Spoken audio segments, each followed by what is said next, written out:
I'd like to welcome everyone to the webinar series of the Cybersecurity and Information Systems Information Analysis Center, CSIAC. Today's presentation is entitled DoD Modeling and Simulation Catalog 2018 Update. My name is Steve Warzala. I'm the CSIAC Outreach Manager. A few administrative notes before we begin. All phones have been muted except for the presenters. Questions may be asked at any time during the presentation by utilizing the chat function. Time permitting, your questions will be answered at the end of the session. Today's briefing slides will be posted on our website within a few days. I'd like to take a moment to acknowledge and thank our sponsor, the Defense Technical Information Center, DTIC. The funding that DTIC provides enables CSIAC to conduct these webinars. I have a few announcements related to modeling and simulation activities.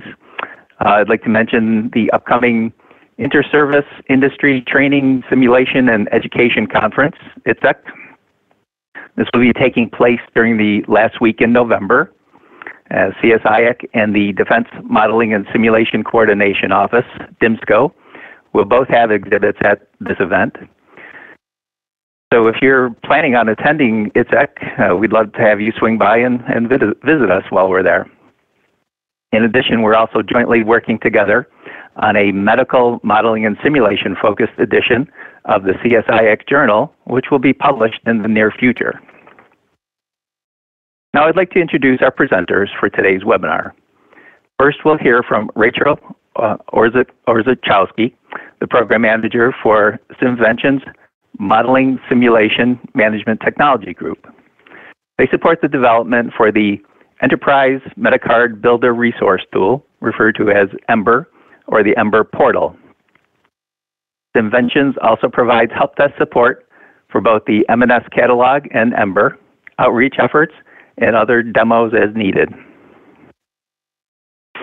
Tammy McClellan is the Program Director for Information Systems Technology at the University of Central Florida's Institute for Simulation Training. She and her team oversee the development for the M&S Catalog search and contribute functions, as well as operating and hosting the physical servers supporting the M&S Catalog and the EMBR portal. I'll now turn the presentation over to Rachel. Good afternoon. The floor is now yours. Good afternoon, Steve. Again, thank you, Steve, for hosting this webinar today. My name is Rachel Orzechowski. As you mentioned, I am an M&S Program Manager with Simventions, and we support the development for the Enterprise Metacard Builder Resource Tool, referred to as EMBR, or the EMBR portal, and provide help desk support for both the M&S Catalog and EMBR by responding to end-user inquiries, supporting outreach efforts, and other demonstrations as needed. Joining me today is Tammy McClellan. Tammy McClellan is the Program Director for Information Systems Technology at UCF's Institute for Simulation and Training. She and her team oversee the development for the M&S Catalog Discovery Interface and system-to-system contribute functions, and also operate and host the physical servers supporting the M&S Catalog and the EMBR portal. On behalf of the Defense Modeling and Simulation Office, we plan to share with you some of the exciting new efforts that have been underway in 2018 for the Defense M&S Catalog and EMBR. We will close out the webinar with a brief Q&A session and a final summary review. We wanted to take this time to provide a quick refresher on the history of the Defense M&S Catalog. The DoD has outlined a strategic vision and goals for M&S to promote the sharing of tools, data, and information across the DoD enterprise. This strategy seeks to make M&S data products, which we will call assets or M&S resources, discoverable and available for reuse to senior leaders, managers, and developers with an authorized user account. In aligning with this strategy, the M&S Community of Interest was formed to provide a collaborative technical forum to advise and influence the DoD enterprise on technical issues involving M&S data, metadata, and data-related tools and IT services. Working groups were formed, and the M&S Community of Interest Defense Metadata Schema was developed to standardize the metadata captured about models, simulations, simulators, documents, and other M&S resource types for purposes of easily sharing common information across the community. The Defense M&S Catalog was then established by the Defense Modeling and Simulation Coordination Office to support the visibility component of this strategic vision and to provide an avenue for M&S organizations to make resources available for reuse. These points support the two primary objectives that make up the catalog's concept of operations, which are enterprise discovery and contribution. Enterprise discovery offers tools to locate resources. The contribution side provides organizations options for sharing and follows our philosophy for local control and management over resources. Having organizations make contributions to the catalog helps to make it a valuable tool for users to successfully discover M&S resources for reuse and repurposing. Following various prototypes, the current instantiation of the M&S Catalog was introduced in 2014 to establish visibility into the M&S resources across the DoD enterprise. The catalog, as we call it, today holds about 10,000 assets provided from over 70 organizations, and through its robust search engine allows people to find, assess, and reuse what is being produced throughout the DoD. The catalog also supports federated searches, expanding its reach into other data repositories. In short, the catalog has access to thousands of assets and resources, such as models, simulations, tools, and more, which can be discovered, reused, and repurposed, saving DoD organizations time and eliminating spending money to develop what is already available and can be used as is or modified for reuse. The IBM Watson Explorer product is used to support the Enterprise Discovery interface. A custom interface was designed to support modeling and simulation and to offer a search experience very similar to other popular search engines. The catalog is also comprised of a web service architecture uniquely designed to support the electronic publishing of M&S metacards into the catalog. Using XML, or Extensible Markup Language, and a common data schema, the M&S Community of Interest Defense Metadata Specification, to pass the data from one system to the other, the human-in-the-loop effort is reduced, and there are instantly multiple methods to contribute and manage resources that are shared to the community for enterprise discovery. To assist organizations in contributing resources, EMBR was developed. EMBR provides for local control and management of resources, allowing an organization to choose what they publish for enterprise discovery. The M&S Catalog, which contains only unclassified data, is still protected. Access is limited to those with a DoD-approved PKI certificate meeting the assurance level of medium hardware, high assurance, or equivalent that represents a DoD CAC or PIV. Authorized users of the Defense M&S Catalog include DoD employees and contractors and federal employees from specified agencies and associated government contractors.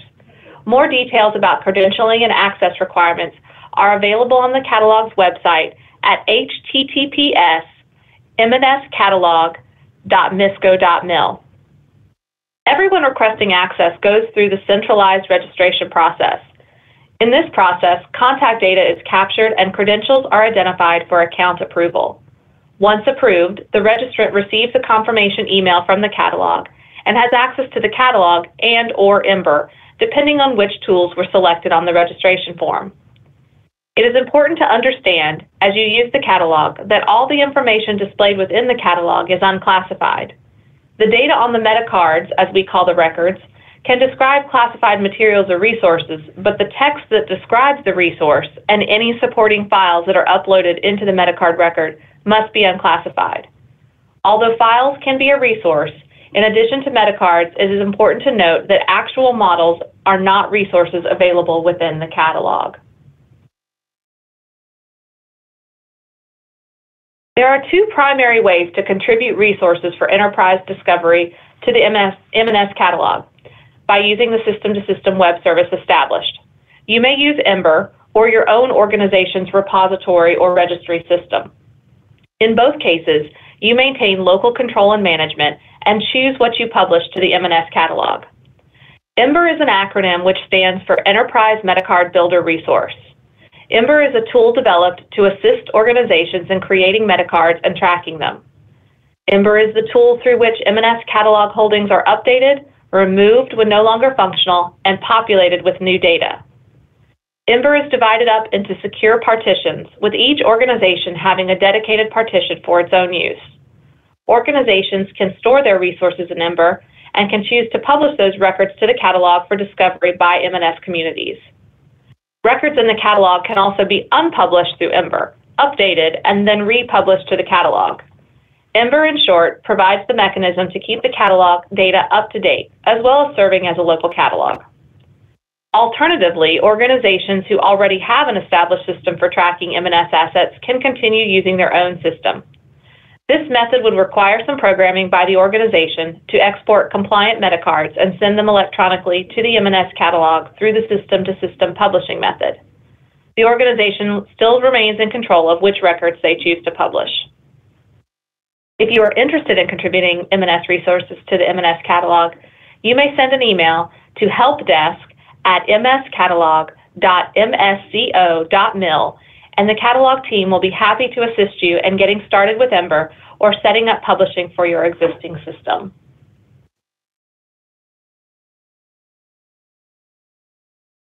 Tammy will now share highlights of the discovery side of the M&S catalog. Thank you, Rachel. Our goal for the catalog has always been to support the discovery, reuse, and interoperability of modeling and simulation resources for the Defense M&S community and others involved in the design and development of modeling and simulation. In 2018, we have focused on improving our existing discovery options for M&S resources, both in terms of content and features. This year, the catalog specifically expanded its scope to include external content suggested by the community. We continue to encourage the submission of individual metacards that describe M&S assets, but we've also recognized that useful information may be stored elsewhere, or there could be limited resources that exist at this time to create metacards for all M&S assets belonging to an organization. Organizations who wish to contribute to the catalog, what we refer to as source providers, can now submit metacards and suggest websites and repositories to the catalog to remotely index and include in the searchable collection. We're presently indexing documents that were submitted to ITSIC that date back to 1966, the Journal of Defense Modeling and Simulation, which dates to 2004, the Simulation Journal, that dates back to 1963, and the CSIAC website that includes standards and papers and presentations from workshops going back to 1997. In addition, it includes any of their current group activity that they have going on for standards being established. The DIMSCO website and VVNA Recommended Practices Guide is also included in the searchable content. Also, in an effort to meet our goal, the IBM Watson Content Analytics product, referred to as the Advanced Edition, was purchased this year. This additional toolset augments the existing capabilities of Watson that's presently being used for discovery. We are approaching this as an experimental effort to determine how content analytics can enhance the discovery process and improve the search and interface options we presently offer. And we'll be exploring how the advanced features of the product's content miner interface may help the community as well. And we're going to discuss this experimental approach over the next several slides.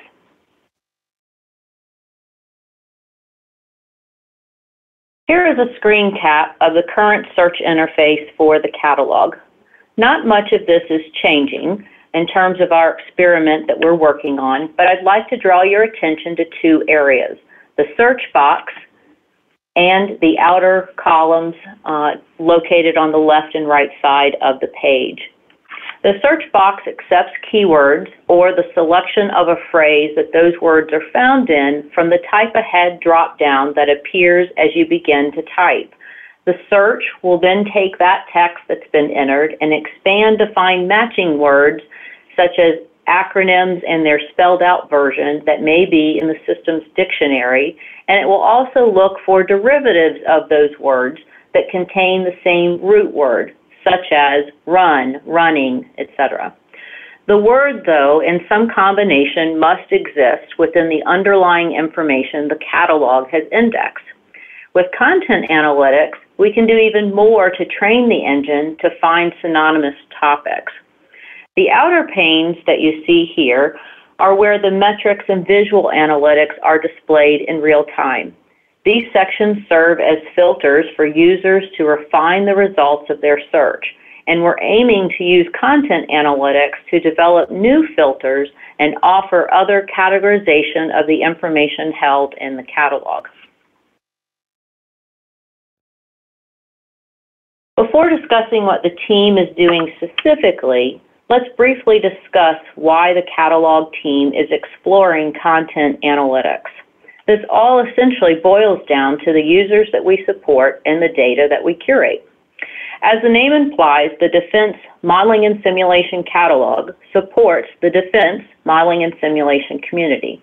This covers a broad range of perspectives from acquisition, analysis, experimentation, intelligence, test and evaluation, along with training.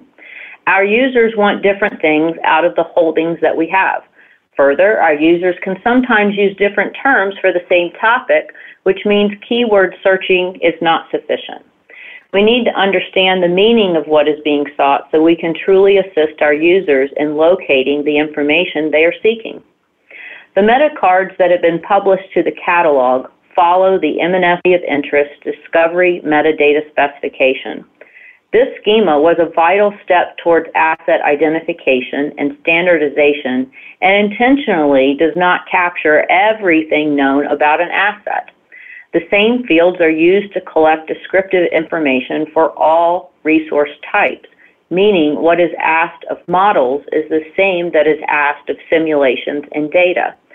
While this facilitates the collection, it can be limiting when users are seeking more detail and specificity regarding asset attributes. The existing metacard collection also contains inherited data that was not originally collected in accordance with the schema, and therefore that data that was brought in was placed in bulk into the description field of the metacard. We're therefore seeking to mine that blob of text in the description field to pull out the concept and meaning of what's being represented.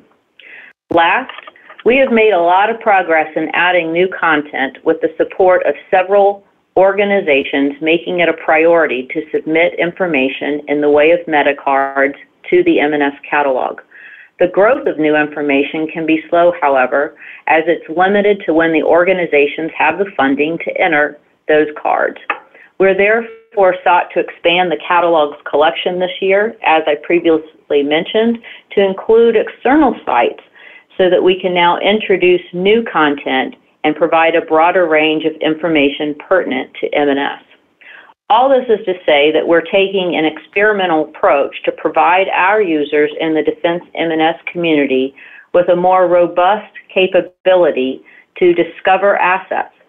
Through the use of content analytics, we're aiming to offer alternative views of our M&S collection without the underlying data structure having to change.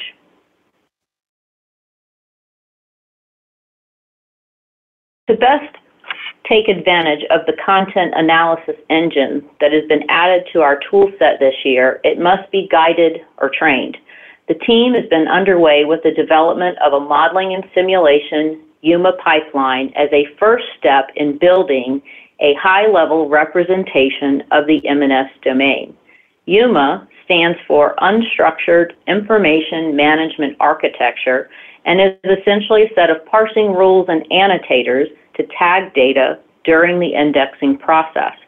Version 1.0 of an outline or a taxonomy for M&S has been established, and the team is working to develop these applicable rules.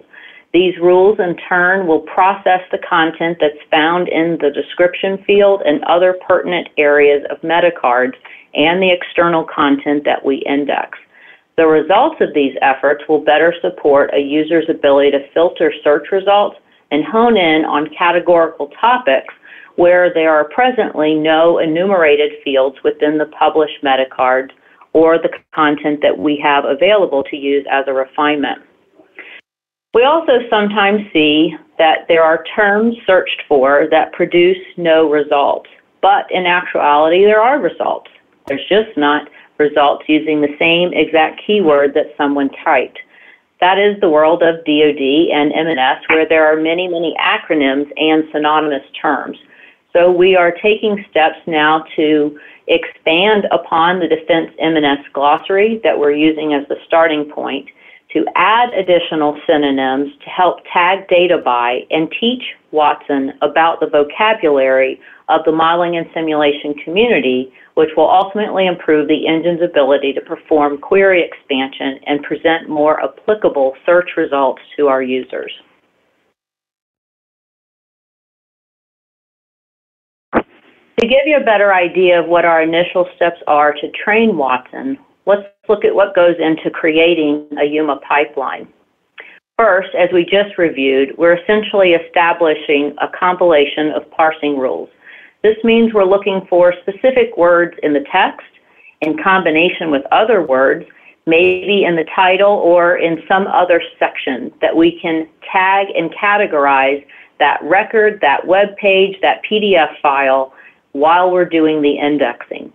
The categories, therefore, represent the tiers of the M&S taxonomy that we're defining, and they will serve as a refinement option to help users reduce their search results.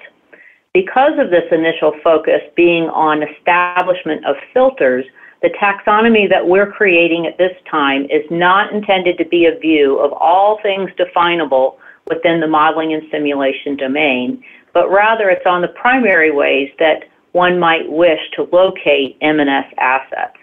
The filters, of course, will all be based on a user's perspective, so as not to get bogged down. At this time, we're focusing with the lens of the training community before expanding to other areas.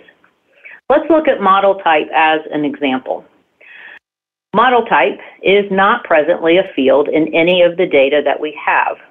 If model type is to be a refinement that we want users to have available as a filter, then we must define it programmatically and identify the words or phrases that reflect the different types of models, such as physical, logical, computer, or combination, and there could be many other words as well to include in this. And then for each type, we then need to look for the potential terms that one might use that are synonymous or analogous to that type, should the actual words not be in the text. Then, as the information is indexed, it's annotated to not only apply to that type, but to then also apply to the overall category called model type. Filtering then by model type, we can select to view, say, logical models, and it would return results that discuss analytical models, even though there's no field for model type or no words for logical model that may have been found in the text.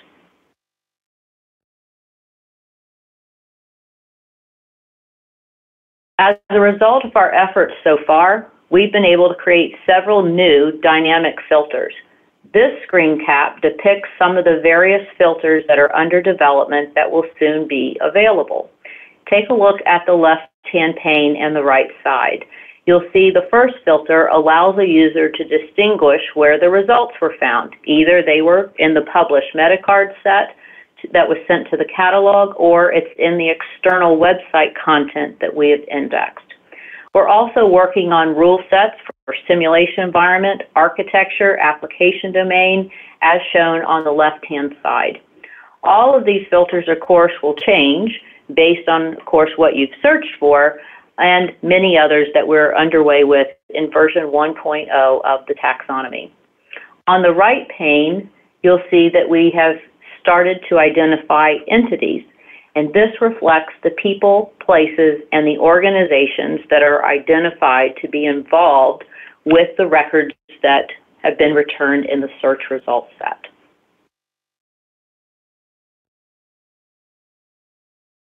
As previously mentioned, we're doing some initial exploration of the content miner interface that came included in the purchase of the content analytics product from IBM Watson.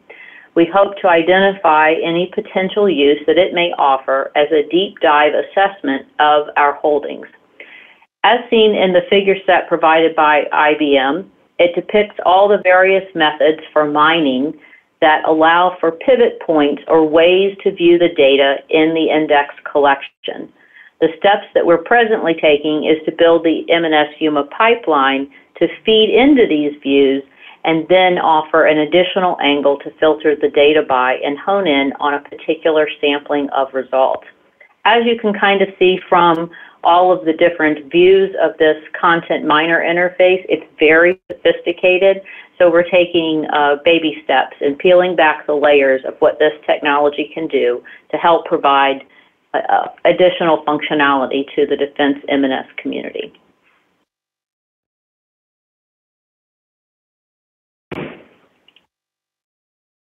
Okay, as we shared before, we're now going to transition from the discovery side of the catalog and talk about EMBR. So I'm going to turn this back over to Rachel, who will share that information with you about the changes and enhancements that we've made this past year.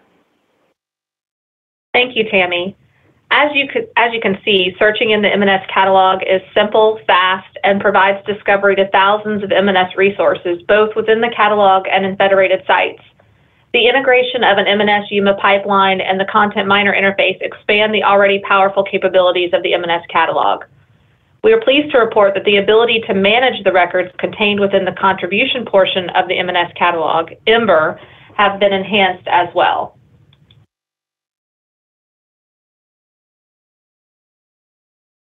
The Defense M&S Catalog Users Group is a group of M&S practitioners that meets quarterly to provide feedback to DEMSCO to improve the Defense M&S Catalog.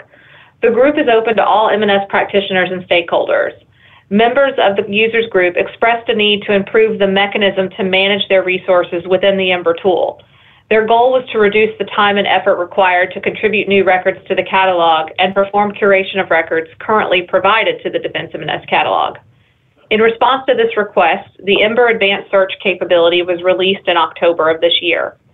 The foundation of EMBR's Advanced Search is a new filter capability. Users can create custom filters to refine the records presented them and can perform actions on those records from one location.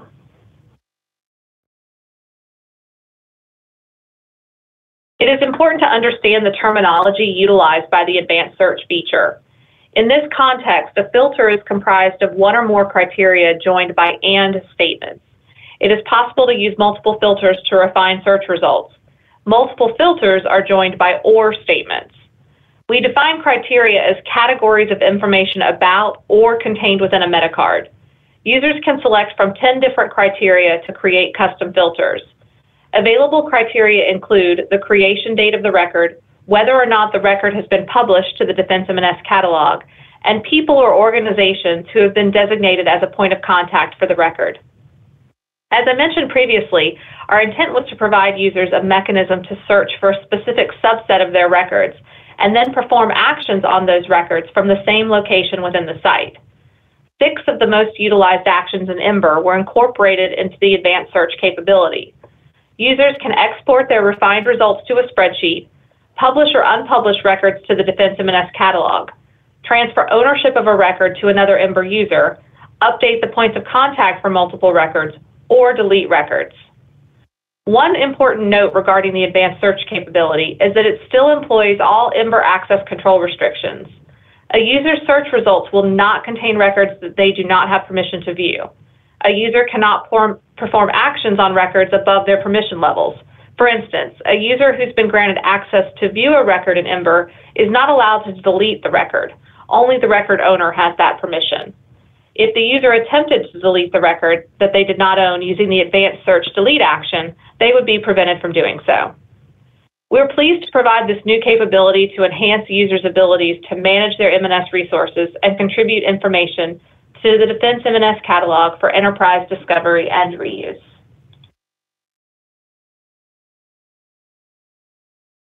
The M&S Catalog is a valuable repository which stores thousands of M&S assets created by many different practitioners across the DoD. Supporting the DoD goals, the holdings of the catalog promote visibility and reuse of resources throughout the DoD. Innovations in content analytics and management of records continue to improve the functionality of the tool. We encourage you to register and start using the catalog today.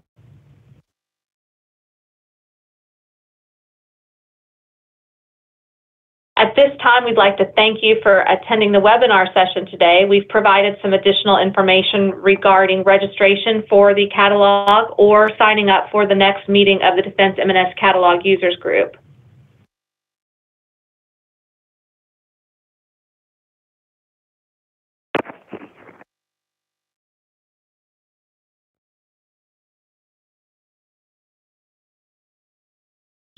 Okay. Sorry, go ahead, Steve. Yeah, no, I was just going to thank you, Rachel and Tammy, for your presentation. Appreciate the appreciate the info.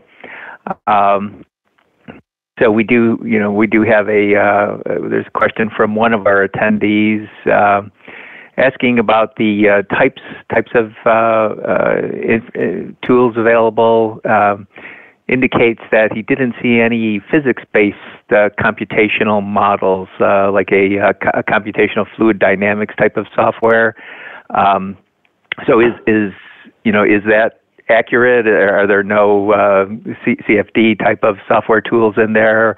And if not, would there be any plan or intention of adding a model of that nature? This is Tammy. Thank you, Douglas, for sharing that feedback with us. As I mentioned, this is 1.0 of the taxonomy. It's currently being shared around a group of other M&S subject matter experts to add additional comments and feedback like what you just provided for expanding the types. I will share this with them. It's probably just an oversight as part of our initial list.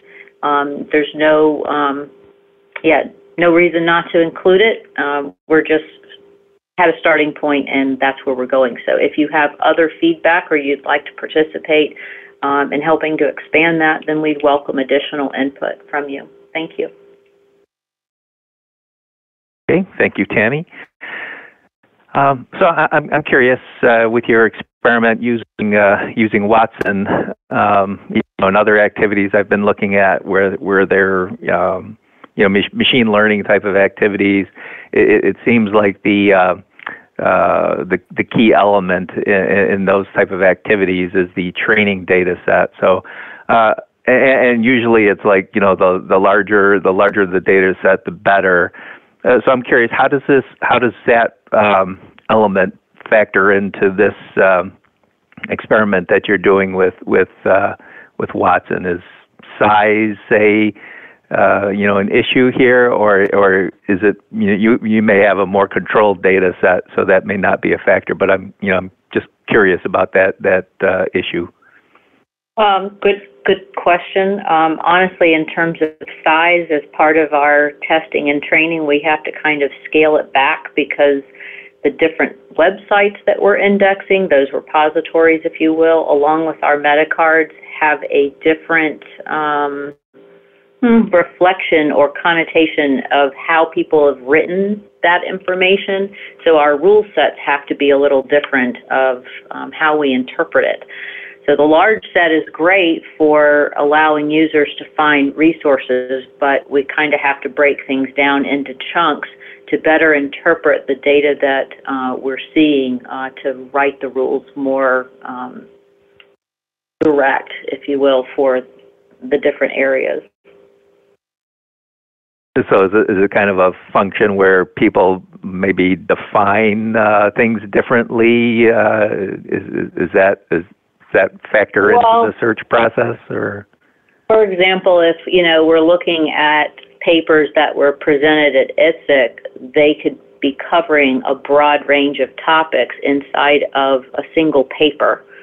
So that doesn't mean that paper is only about one particular model just because we saw computational model or we saw the physics-based, as Doug just mentioned in there. So we don't want to categorize it as only reflective of a particular model or simulation when we know that it's broader than that.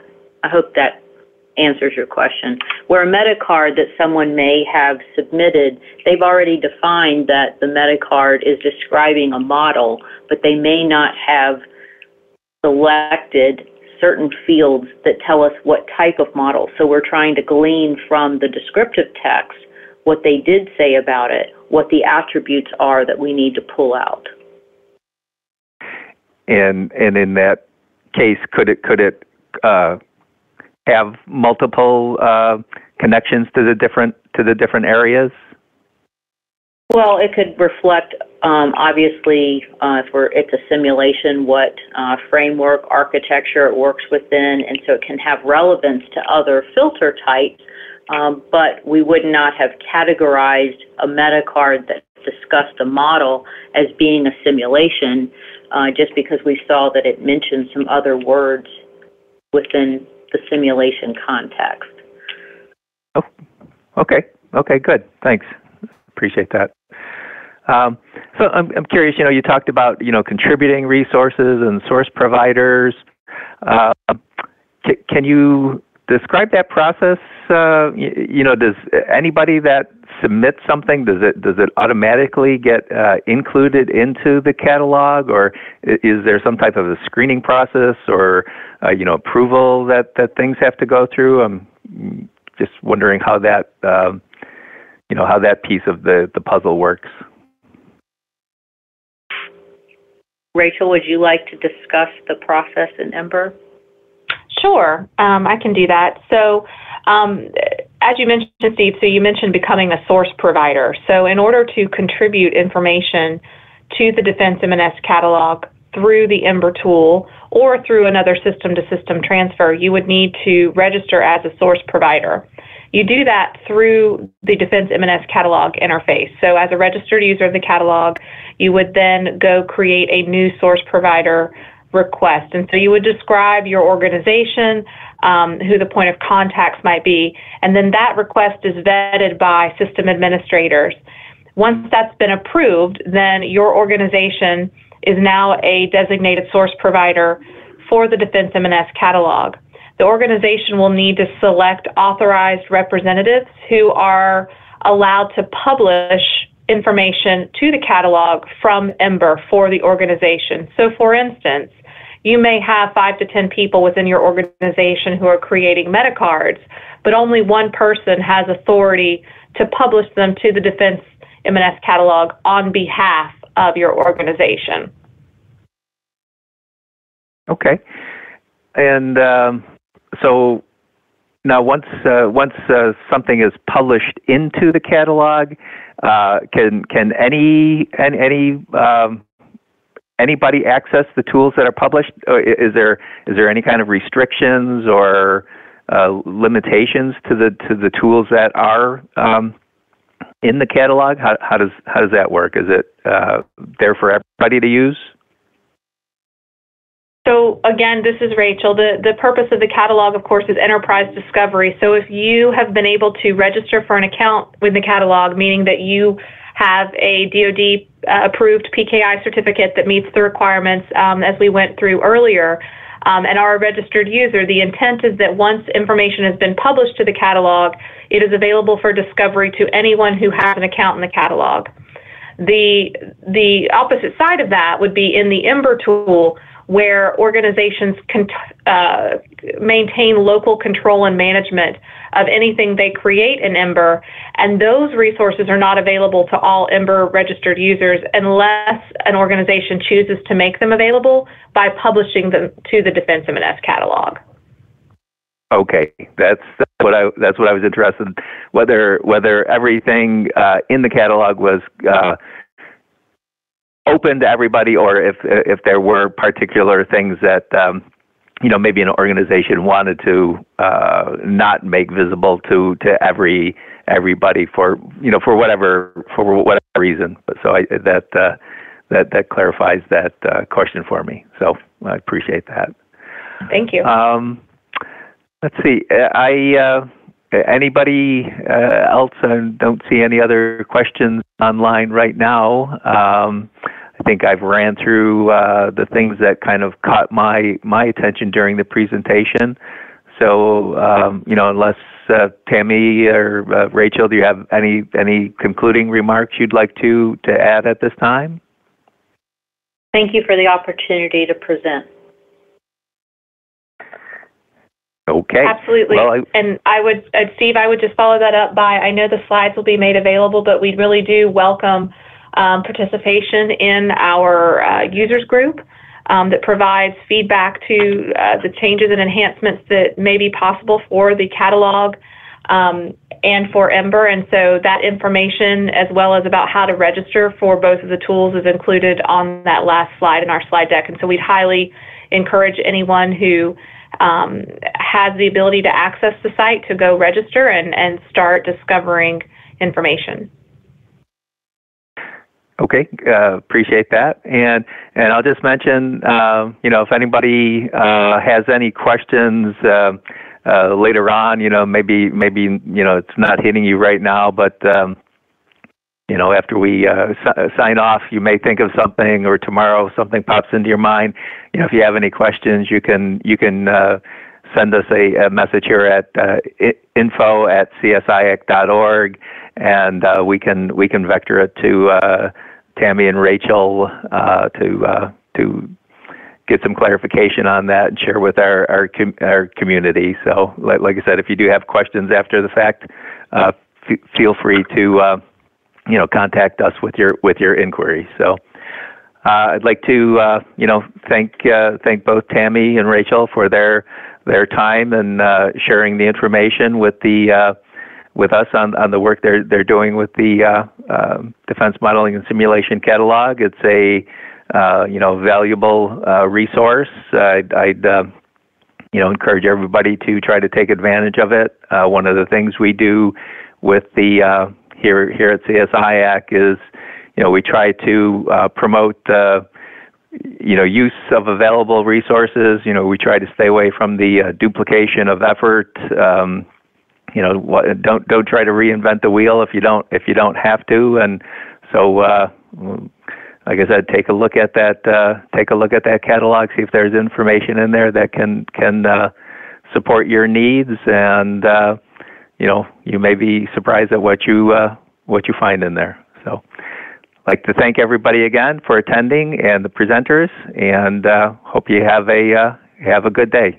Thank you very much. Bye-bye now. Thank you. Thank you.